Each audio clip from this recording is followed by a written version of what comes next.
કે કરવા વાળા એવું ના કરવું જોઈએ, પણ વિશ્વની કહેવાતી સૌથી મોટી પાર્ટીનો ઠેકો લઈને ભાજપ ફરે છે, એની શું લાચારી છે કે આવા માણસોને ઢળીને લાવવા પડે છે?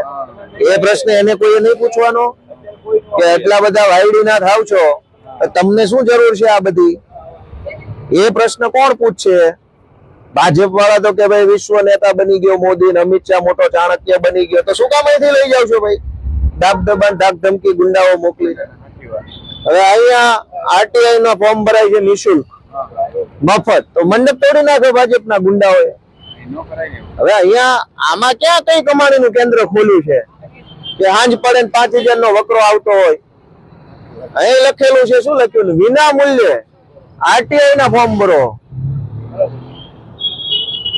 વિના મંડપ હોય તો લોકોને તડકા છાંયડો બાંયડો રે માથા પર, તડકો ન લાગે. તોડી નાખ્યું. કોર્પોરેશન ના માણસો, પોલીસ વાળા, ભાજપના ઓલા લુખાઓ આમથી આયા, બપોરે બધું તોડી નાખ્યું. બોલો કઈ કયો બે શબ્દો નાગરિક તરીકે તો કયો. હા, માથાકૂટ પણ કરવી પડે, વ્યાજબી છે. ધન્યવાદ ને પાત્ર છે, બહુ સારી એવી અને લડત આપી, પણ દબાણ જેટલું બધું હતું તો કઈ તમે એમ કહો કે આ વસ્તુ સારી છે ખરાબ? ખાલી પાર્ટી ભૂલી જવાનો. અતિ સારી છે પાર્ટી ની ચર્ચા. મધ્યમ વર્ગના કલ્યાણ માટે અતિશય સારી વસ્તુ છે. કોઈ ગરીબ માણસ આવ્યો અને એને મદદ મળી તો અમે એવું કીધું કે અહીંયા બટન દબાઈને જવાનું છે? એવું કઈ હતું? તમારું કામ થયું, તમે ઘરે જતા રહો, અમે ઘરે રહ્યા છીએ. તો ભાજપ વાળાએ કોર્પોરેશન ને પોલીસ ના માણસો મોકલ્યા અહીંયા, તો ભાઈ એને ખોલી નાખવું જોઈએ. વાત એમ છે. બોલો તમે. બહુ સારી શરૂઆત હતી ને ભાઈ, ખરેખર આ ભાઈ ધન્યવાદ ને પાત્ર છે કે સેવા પણ સારી આપતા હતા. પરમ દિવસે અહીંયા માણસોનો પ્રવાહ પણ સારો હતો, લોકોએ અહીંયા મુલાકાત પણ ઘણી બધી સારી લીધી હતી. સારું હતું એમ. પણ હવે જે કઈ અવકાશ હોય તો આપણને ખબર ન હોય કે ઉપરથી શું હોય.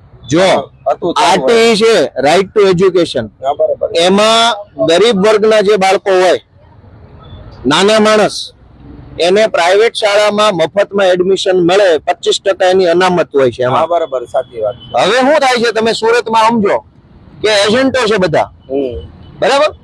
એને કોનો સપોર્ટ મળે છે, કઈ ઓફિસ માંથી એને અધિકારીઓ બધા જાણે. એ શું કરે ખબર છે કે 500 વાલીઓના ફોર્મ એજન્ટો ભરે પોતાની ઓફિસમાં, બરાબર, અને બધાને એવું કે 30,000 રૂપિયા આપો તમારું એડમિશન પાક્કું, અને કદાચ ના થાય તો પૈસા પાછા આપી દઈશ.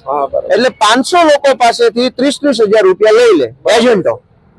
પછી જેનો નંબર લાગવાનો એનો તો ઓટોમેટિક લાગવાનો છે, કુદરતી.